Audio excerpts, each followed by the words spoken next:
Bangladeshi Navy says it's begun to move a second group of Rohingya refugees to a remote low-lying island in the south of the country.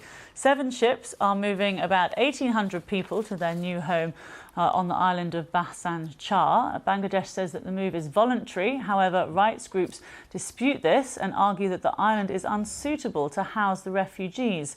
Authorities eventually plan to relocate around 100,000 people to the island.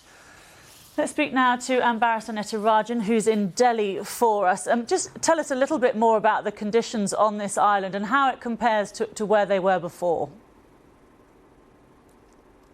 This Bhashan Char island is about 60 kilometers off the coast of southeastern Bangladesh from the port city of Chittagong. It's a very remote island on the Indian Ocean. It emerged from the silt accumulated over the years from the Himalayas.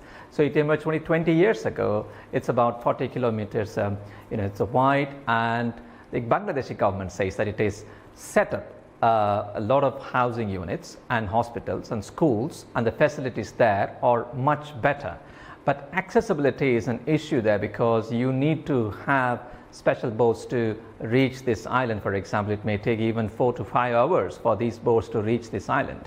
And one of the main reasons being cited by the Bangladeshi authorities is that the current camps in the Cox's Bazar district, which borders Myanmar, they are overcrowded. Nearly 1 million refugees are living there in very cramped conditions, and there are issues of law and order, human trafficking, drug trafficking, and they want to move some of them to these islands so that they can reduce congestion and bring the situation under control. And the Bangladesh authorities are also not very hopeful that Myanmar will take them anytime soon. And that's one of the reasons why Bangladesh wants to move to reduce congestion and bring order in these camps. The long-term plan then to keep them there?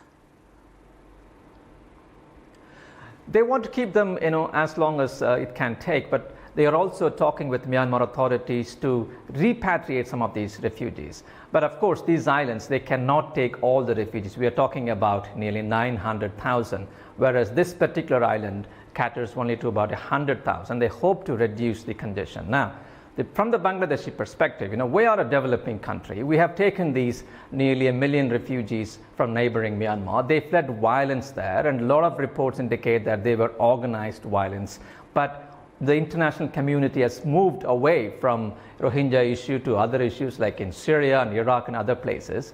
And the talks with Myanmar is not progressing very well. So we are under extreme pressure because we have to take care of these people, and also we have to maintain law and order. But they don't have many other islands to move these people. On the other hand, the UN and aid agencies, what they are saying is you cannot move these refugees against their will, because many of them will be cut off from their relatives and friends who are already living in these camps in Cox's Bazar district. And also the UN or other humanitarian aid groups have not been allowed to go and carry out a risk assessment on this island, because what the aid groups are saying is that this is prone to flooding and cyclones. So there are 2 different stories here, but Bangladesh says we have no other choice apart from moving these people to this island. Okay, thanks very much for now. That's Bhashan Char for us there in Delhi.